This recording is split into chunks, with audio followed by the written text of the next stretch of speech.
This podcast is brought to you by Free Buddhist Audio, the Dharma for your life.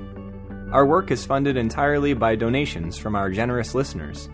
If you would like to help us keep this free, make a contribution at freebuddhistaudio.com/donate. Thank you, and happy listening. I'm going to introduce to you the parable of the rain cloud, one of the parables that appears in the Dharma Pundarika, the White Lotus Sutra. I haven't seen this film that Catania so eloquently told us about, and actually I'm not even sure if I've seen a real lotus. I have been in the Botanical Gardens in Glasgow where there are sort of lotus-like flowers, but I'm not sure whether it was a lotus or whether it was a lily. There is a difference. So I'm not sure whether I've seen a proper lotus. And as I was writing this talk, I was wondering, well, what are my qualifications for talking about the parable of the rain cloud?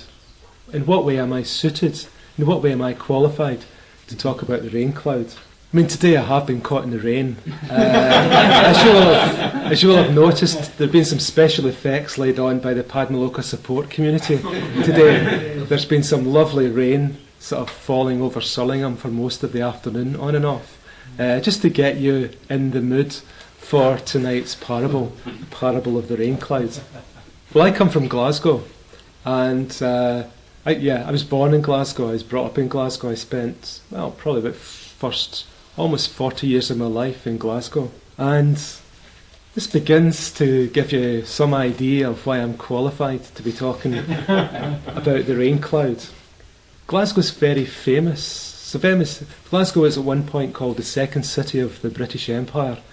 Glasgow was a very small village up until the 1700s, where with the trade with America, the colonies as they would have been called, Glasgow began to grow. And Glasgow began to grow for two reasons. It had trade with the colonies, and it had trade in tobacco, and it had trade in cotton. And Glasgow was selected as one of the places where cotton would come into Great Britain because it's aptly suited to work with cotton. If you want to work with cotton, it's got to be quite damp. And Glasgow's on the west coast of Scotland, and it's in a valley, and this valley just really suitably and aptly channels all the weather from the Atlantic up to the city, where the rain falls gently, heavily and softly on the inhabitants of Glasgow. So this is one of the other qualifications that I think I've got for talking about this sutra and this parable. And it's interesting that the motto of Glasgow is "Let Glasgow flourish." Yeah. So we're talking about parables of rain cloud, parables of growth and development. And the city I come from, its motto is "What's about it flourishing?" So, very good. The name Glasgow means dear green place. So, I can see, I'm just aptly suited. Nobody else but me could really have given this talk. So, that's my qualifications for being here in front of you today, this evening, talking about this parable. So, I'd like to introduce my talk by telling you a bit about my life, or one incident from my life. My father was born in the Highlands of Scotland. He was born up north, and he was brought up in a little village about 15 miles west from Inverness on the road to the Western Isles. Yeah. In a place called Muirvord. And one time I was just spending some time with him. He was out of work, and I was in between years at university, and we took some time out to go up and revisit Muirvord, where he was brought up, where he was born and brought up. And we went to stay with an uncle of mine who had a cottage that looks out over the Ord. The Ord is like a flat plain. So we were up at the Muirvord, and we were in my uncle's cottage. And at one point when we were there, just shortly after we'd arrived, my father was in the kitchen, and he kind of was stood at the sink, and he had his hands on the sink, and he was just kind of looking out over the view across the muir of Ord, and he stood there for about 10 or 15 minutes just looking, and he hardly turned, and he hardly moved in this whole 10 or 15 minutes, and he was drinking in the whole vista, the whole scene in front of him, that probably he would remember from his boyhood days.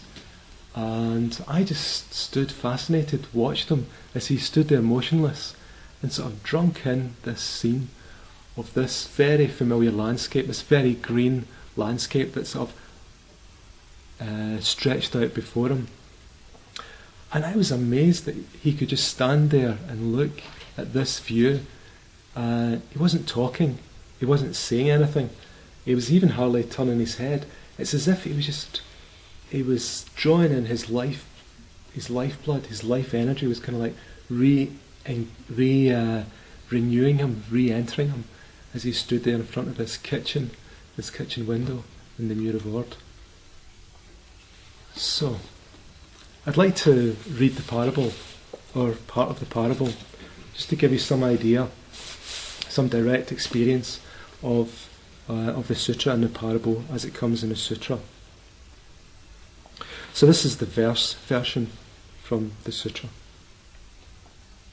No Kashyapa, it is like a great cloud rising above the world, covering all things everywhere, a beneficent cloud full of moisture. Flashes of lightning shine and glint. The voice of thunder vibrates afar, bringing gladness and ease to all. The sun's rays are veiled, and the earth is cooled. The cloud lowers and spreads, as if it might be caught and gathered. Its rain everywhere equally descends on all sides, streaming and pouring without stint, enriching all the land, on mountains, by rivers and steep valleys. In hidden recesses there grow the plants, trees and herbs.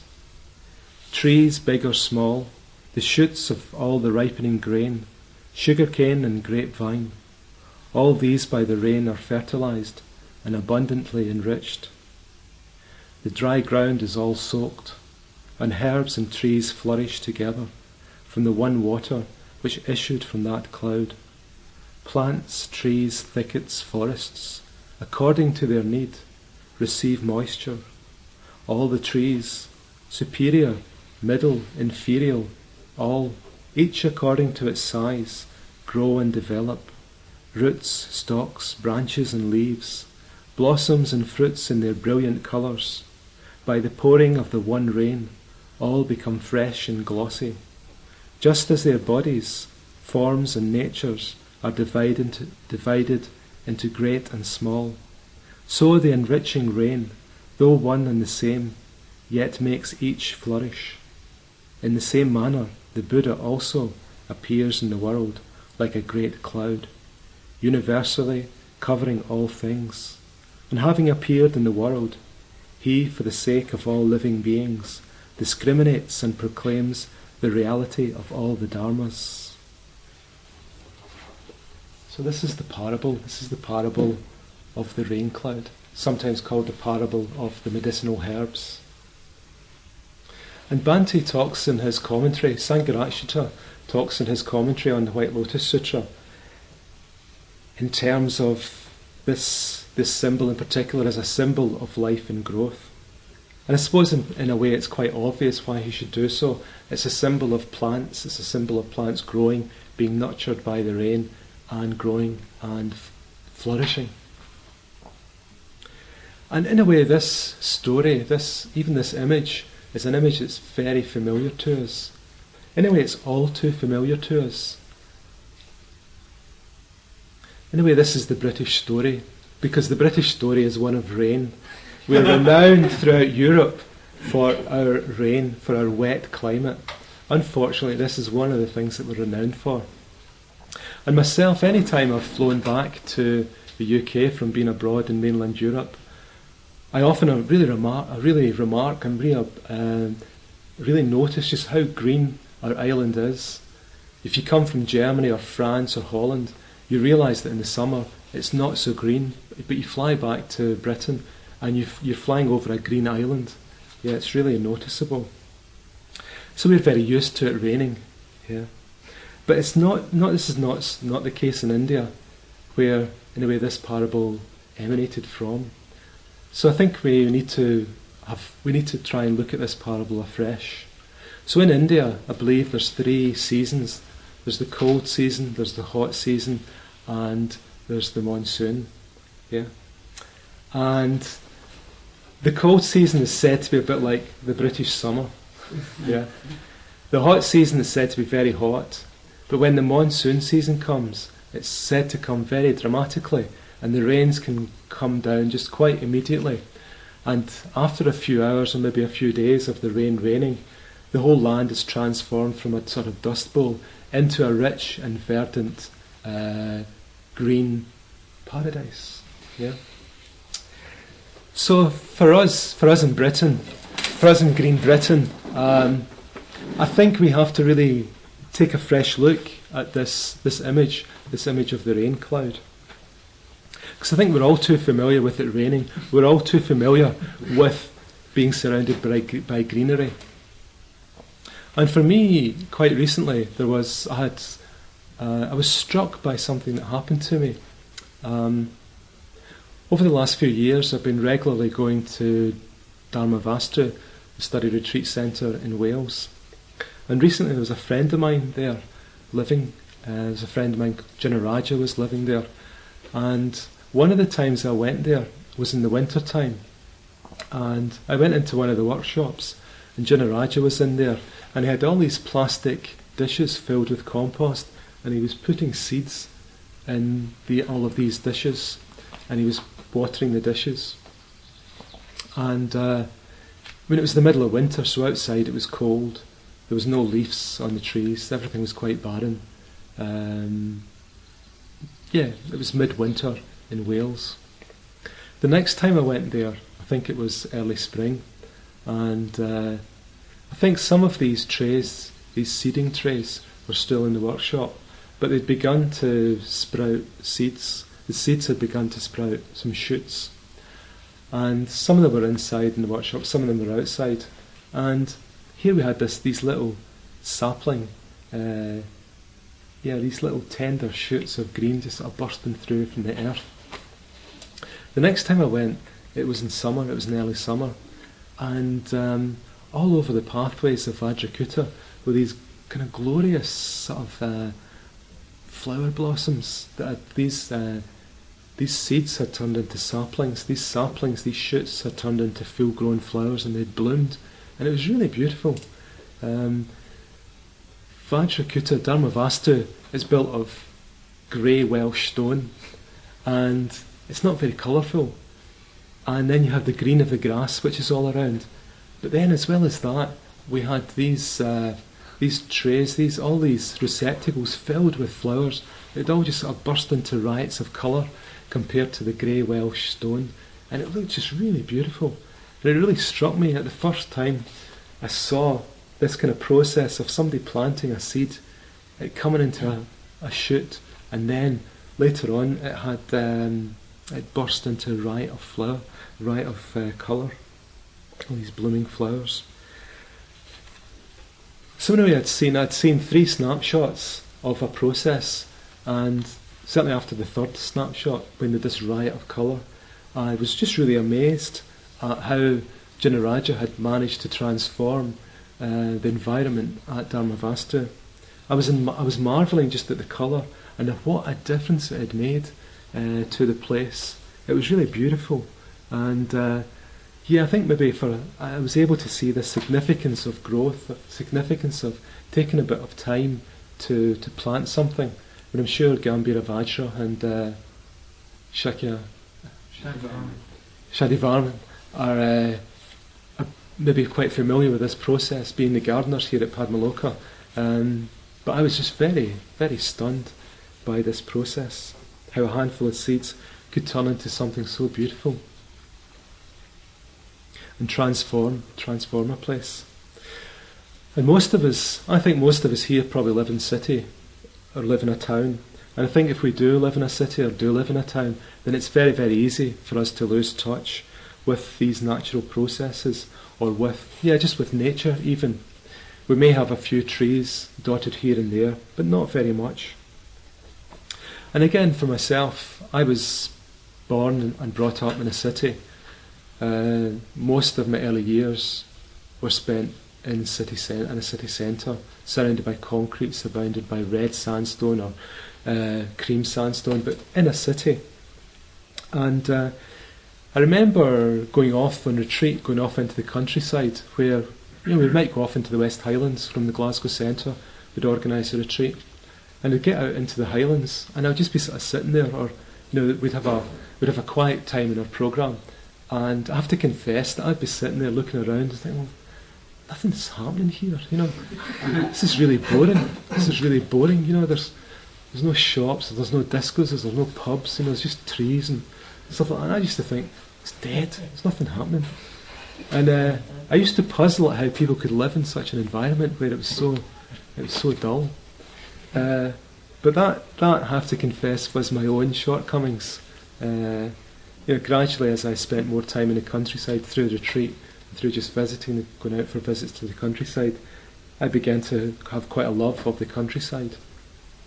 And for me, it became so that if I spent too much time in the city, I would just begin to feel a bit grey, and I'd feel a certain lack of something. And I've got another clear memory of travelling up to the opening of Danakosha. One year we were opening the grand opening of Danakosha, and I'd been very busy in the city, and I hadn't been out of the city much for a few months, and I was travelling up in the car, probably with, I think it was Amoghavajra, and we stopped halfway up to Danakosha, and we just got out and we were having tea and scone, as you do in Scotland. We were having tea and scone, and just being out in the countryside, it was amazing. It was wonderful just being out in the green, in the verdant luxurious greenery of the countryside, and I just began to feel as if, again, there was something sort of flowing into me that was just kind of like making me a bit more human and a bit more whole. So for me, there's been quite a transition from being quite a city boy to this person who does really value and appreciate being out in the countryside and being out in the green, So I think we are very alienated from life and natural processes. I mean, even in Colchester, they've redeveloped where I live in Colchester, and they've redeveloped the town centre in Colchester. And if you sit in the town square in Colchester, it's very nice. It's very pleasant. They've got a fountain. They've got shops all around, and they've managed to retain one tree. I was looking at it. There's one solitary tree that's been preserved in the town centre of Colchester. I've got another story that I heard from Amoghavajra, a good friend of mine. And Amoghavajra was trekking in Nepal, and he was going on a trek, and the trek was going up some high mountain passes and over some calls, just high mountain passes. And he was with a group of people, and they were all from the west, and they would have their thermals on. Yeah, so they'd have their first layer of thermal gear to keep them warm, maybe have a second layer of thermal underwear to keep them warm, and then they would have their trousers and their shirts, then they would have a fleece, then they'd maybe have a Gore-Tex top, Gore-Tex trousers, mountain boots to keep all the elements out, and they had their backpacks, and they were struggling up to reach one high mountain pass, and they were very fortunate because the wind and the rain and the sleet was at their back, so it was at their back, but they were struggling just to get up this high mountain pass so that they could descend into the next valley. And they were all struggling a wee bit. They had all the Gore-Tex to sort of keep them from the rain. They had their fleeces to keep them warm, but they were still struggling a little bit. But they managed to get to the top of this ascent, and as they got to the top and they were just on the level bit, they saw this local sort of Tibetan Nepali coming the opposite way, struggling into the wind, he was struggling into the sleet, into the rain, and he didn't have a Gore-Tex on. All that he had on was one solitary cotton sort of wrap around him, yeah. And he was going the other way, and he seemed to be fine. He didn't seem to be bothering at all. So it seemed like there was a slight difference between the capacity to cope with nature and cope with the elements. So I think for many of us, we really do need to reacquaint ourselves, or acquaint ourselves more deeply with nature, with just natural processes. And for me, it's an indispensable part of being human. I think it's one of the things that we've kind of lost in the modern industrialised West. We've kind of lost that contact and appreciation of just nature. So as I was saying earlier, Bhante Sangharakshita comments on this White Lotus Sutra, and he uses the word symbol. He talks about symbols of life and growth. So I thought I would just say a little bit about what a symbol is. So Sangharakshita uses the word symbol to mean something that on one level corresponds to something else that exists on another level. Yeah, so I'll just say that again. So symbol is one thing on one level that corresponds to something else that exists on another level. So in this parable, we have the image, we have the symbol of the rain cloud, and the rain cloud exists on the level of the natural world. So we have to ask, well, what is it that this symbol corresponds to in the spiritual world? And in the parable, we get the answer to this question, and it's the Buddha. The Buddha corresponds to the rain cloud. So the parable talks of the Buddha as, well, showering us with spiritual teachings and spiritual gifts. And so the rain of the parable of the rain cloud, the Buddha rain, the rain of the Dharma, the Buddha's teaching. What exactly is this? What exactly is this? Okay, here's an image, here's a symbol, rain falling, as open and receptive spiritual disciples being showered by the Dharma. But what exactly is this? Is it the talks that we're having each evening on this retreat? Is it the ideas that are communicated during the course of these talks and during the course of our study groups in the morning? Is it the meditation sessions that we're having a few times daily? Is it our group discussions that we're having? Is it going for a walk with a friend? Is this part of the reign of the Dharma? Is it the scones that Mark bakes for us every morning or so? So I'm not going to answer that. I'm just going to leave that. You can supply your own answers, yeah? You can think it over and think for yourself, well, what is it for you that really, on this retreat, for you would be the reign of the Dharma? Coming across this parable of the rain cloud, you might actually encounter a bit of a difficulty, because the parable talks about herbs, it talks about trees, it talks about grapevines, it talks about these different types of plants being nourished by the rain and growing on account of the rain. But you might therefore think, well, am I a tree? Am I a herb? Am I a grapevine? What am I? Which of these am I? And you might not really know. You might not really know, and it might be a bit of a problem, because you think, well, how can I grow if I don't know whether I'm a tree or if I'm a herb or a grapevine?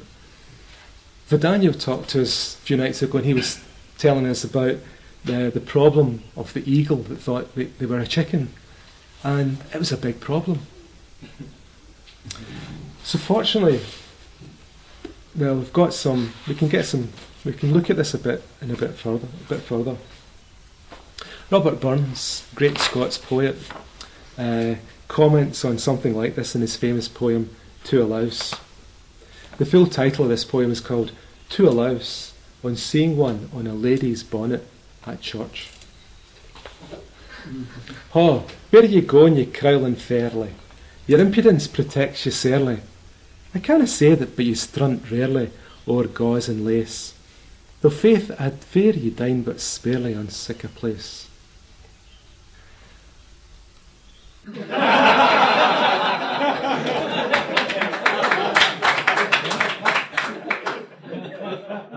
Well, that's how the poem starts. we're quite fortunate because we're not interested in the start, we're interested in the end. Yeah. So the end goes something like this. Okay. Oh, what some power the gift he gives, to see ourselves as others see us, it would frae mony a blunder free us, and foolish notion. Okay. So I'll give you a translation. So, okay.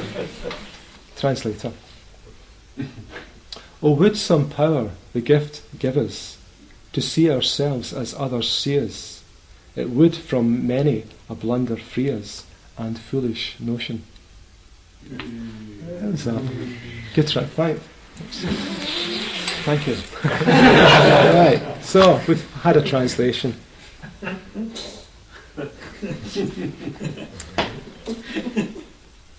Okay, so Burns just comments on how, we can come unstuck if we have a bit of a false idea. If we think that we're an eagle but we're really a chicken, or if we think we're a chicken but really we're an eagle, we're going to come unstuck a little bit. Yeah. So Burns comments, oh, would some power the gift give us, oh, would some power the gift he gives, to see ourselves as others see us. Just to have that perspective in ourselves, to know who we are, so that in a way we can just get on. We can just get on with things. But sometimes we might not be fortunate enough to have a good sense of ourselves.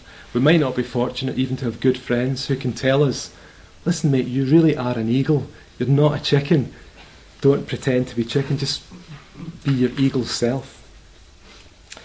But even without this sense of knowledge about who you are, I think we can still practice, we can still benefit from the reign of the Dharma. In Buddhist terms, really all we need to do is go for refuge. Practice the Dharma. If we practice the Dharma, it doesn't really matter if we have a strong sense of our own identity. Things will work out, yeah. So just by growing, the plant just needs to grow. It doesn't need to know what kind of plant it is. We don't really need to know what kind of person we are. Anyway, we just need to take advantage of the teachings that we have and grow. So all that we need to do is make an effort. We need to make an effort to grow. So what do? Well, we can give, we can be generous, we can be kind, we can communicate openly and warmly, we can think of others, we can reflect on our own experience, we can clarify our own thoughts. So I think these are just some really quite simple practices that we come across in the Dharma. And although they're simple, they can really change us very profoundly. So just to give ourselves, give our time, give our money, give our knowledge, give our sympathy. Just be kind, not necessarily even be compassionate. Just be kind. Be consistently kind. Communicate openly and warmly. So just to enter into communication with other people. I think this is one of the joys of being on retreat. Again, just thinking of other people. Again, just quite a simple practice. Again, quite a profound effect it will have on us. Reflecting on our own experience. Kind of clarifying what our own experience is. And just being very honest with ourselves what our experience is. And clarifying our own thoughts. Sometimes our thoughts are a wee bit, just a wee bit vague or, not quite bang on. They might not, just not quite true to our experience. So I think often just clarifying what we really think, or what we really think has happened to us, or what's going on between us and another person. So I think the reign of the Dharma can just be as simple as these things.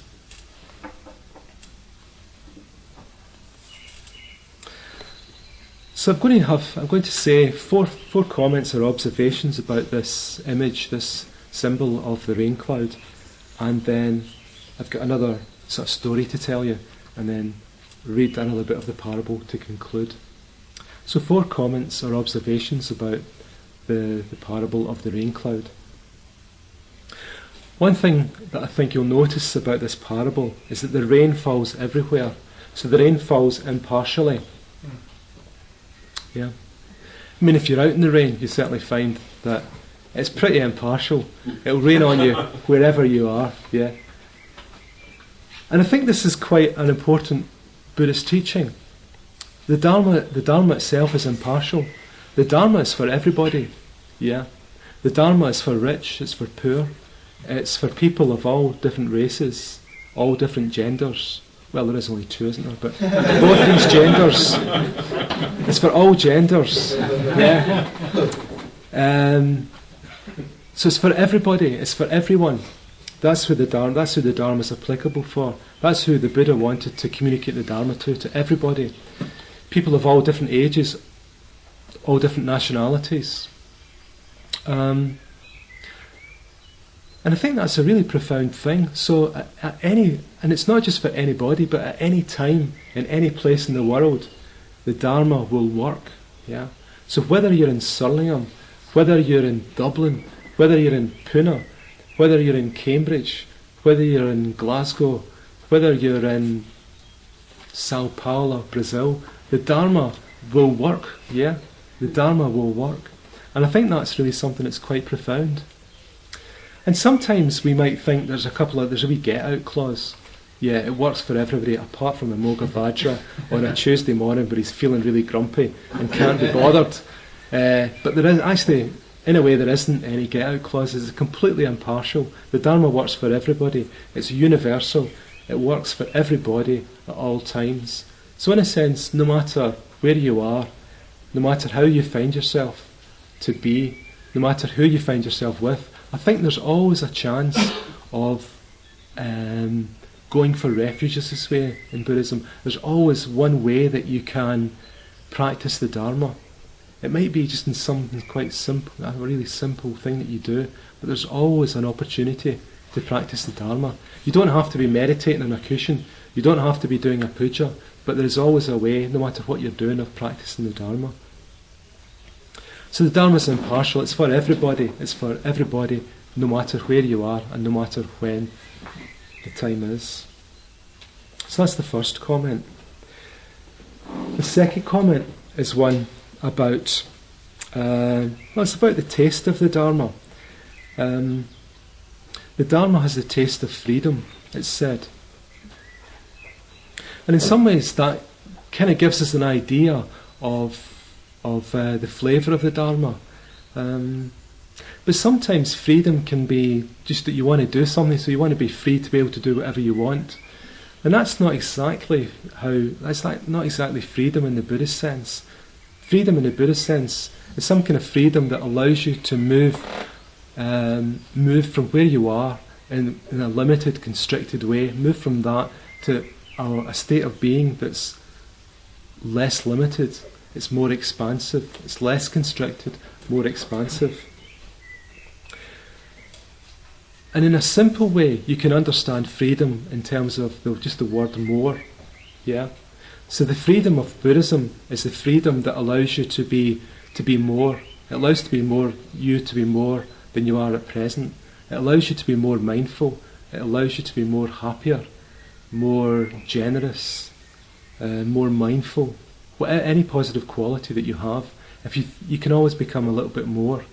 And that's what Buddhism means by freedom, or the taste of freedom. Just that little word, that 4-letter word, more. So Buddhism allows you to become more. And in many ways that's great, because we get so caught up in our own worlds, we get so caught up in seeing everything from our own perspective, that just to be able to sort of move away from that and forget about ourselves for a while and just look into a broader perspective, that really does have the taste of freedom. Through relief to be able to do that. So third comment becomes apparent from this parable of the rain cloud, that each of us grow according to our own nature and according to our own character. So what I mean by this, or I think what is meant by this, is that a tree seed, once it's nourished by the rain of the Dharma, by the rain, it becomes a sapling. When that's nourished by the rain, the sapling becomes a young tree. When the young tree is nourished by the rain, it becomes a mature tree. So all throughout this process, we have a tree in different stages of development. And I think sometimes there can be a bit of a problem that we encounter, or that we can think that we actually have to change our character. And I think this is quite a common misunderstanding of Buddhism, that somehow or other you have to become different from who you are. And in this, I think there's three little ideas that I find very helpful in this, and so I'll tell you about them, and you see what you think of them. And this is the teaching of personality, character, and individuality. And what I mean by, or what is meant by personality, is the kind of interface between us, our internal experience of ourselves, and our experience of others. So our character is the kind of interface of how our internal self communicates and relates and interacts with the external world.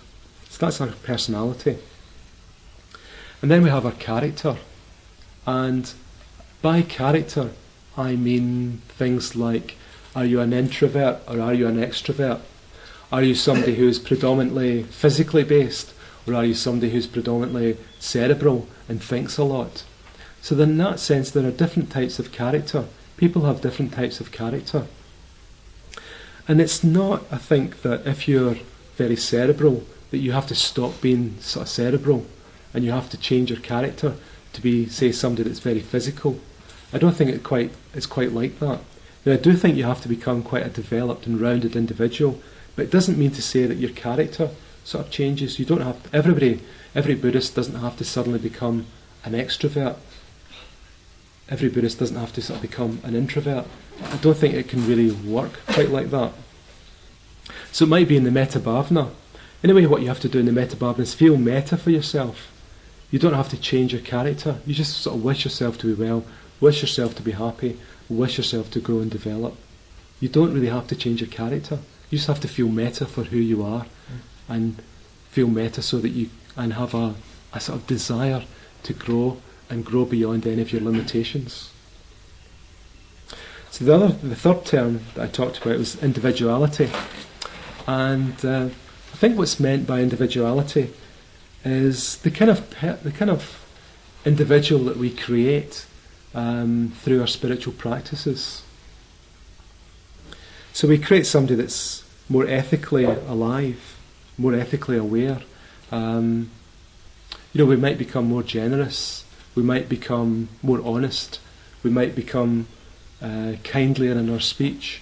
So in a way, that is what I sort of think I mean by, or what is meant by individuality. Yes, those are qualities of the individual. So I think it's worthwhile remembering that the tree seed doesn't have to become a herb as it grows, and the herb doesn't have to somehow magically transform itself into a tree. Yeah. So if you are a herb, you don't have to think of yourself as changing and becoming a tree. Somehow you just have to become more and more herb-like, and more essentially herb-like. Okay.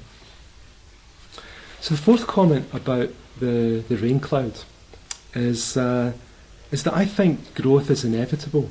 I think this is the really positive message about Buddhism, is that growth is inevitable. It's inevitable if we put ourselves into the right conditions.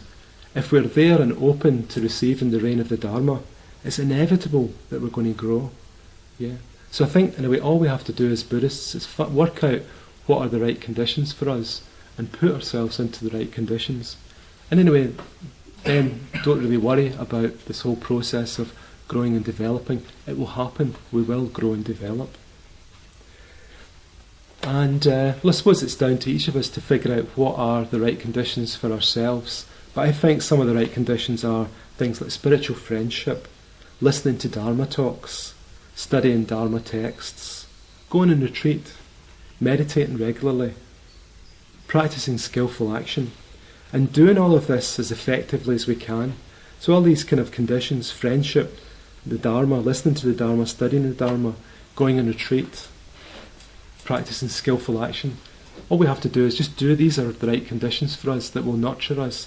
And in a way, all we have to do is do these as effectively as we can, and our growth is inevitable. So I'll leave you with two things, an image and the last bit of the parable of the rain cloud. So this other image comes again from Scotland. It's an image from Danakosha. And along the loch side from Danakosha, down by the loch side, there's this huge rock, there's this huge boulder, and it's about the size of an average kind of van. And on top of this boulder, there's a rowan tree growing on top of this boulder. Yeah. And there's no earth, there's just this rowan tree boulder. Yeah. And this rowan tree, this mountain ash tree, thrives on this boulder. So somehow or other, this rowan tree manages to get the right conditions to grow. It doesn't have a lot of sustenance, but it manages to thrive on this boulder. So on this boulder, there's a little bit of earth, there's a bit of lichen, there's a bit of moss, and there's the roots of this rowan tree. And this tree is called Ajitasena's tree, after Ajitasena. And it's sort of just an image of the remarkableness of how growth and development can happen. You know, even in very adverse conditions, seemingly adverse conditions, we can thrive. Yeah, we can thrive. So anyway, we don't really have to worry too much about growing and develop. Growing and development, it can happen in even adverse conditions. So there's a lovely image, just this idea, this image of this tree growing on top of this huge boulder, and it's thriving. It produces leaves, it produces berries, it's fecund, it's rich, it's an alive tree.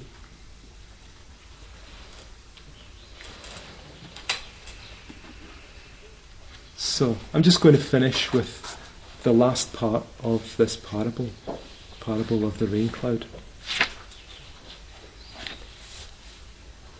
I am the Tathagata, the most honoured among men. I appear in the world just like a great cloud, to pour enrichment on all parched living beings, to free them all from misery, and so attain the joy of peace, joy in the world and the joy of nirvana. Gods, men and all, with all your mind hearken to me. Come all of you here, and behold the peerless honoured one. I am the world honoured one, who cannot be equalled. To give peace to all creatures, I appear in the world, and for the hosts of the living, preach the law pure as sweet dew, the one and only law of emancipation and nirvana. With one transcendent voice, I proclaim this meaning. Constantly taking the great vehicle as my subject, I look upon all living beings everywhere with equal eyes, without distinction of persons or mind of love or hate. I have no predilections, nor limitations of partiality. Ever to all beings I preach the law equally. As I preach to one person, so I preach to all. Constantly I proclaim the law, never occupied with aught else. Going or coming, sitting or standing, I never weary of pouring it abundantly upon the world. Like the rain enriching universally, honoured and humble, high and low, law-keepers and law-breakers, those of perfect character and those of imperfect, orthodox and heterodox, quick-witted and dull-witted, with equal mind I reign the law of the Dharma unwearyingly. We hope you enjoyed this week's podcast. Please help us keep this free. Make a contribution at freebuddhistaudio.com/donate. And thank you.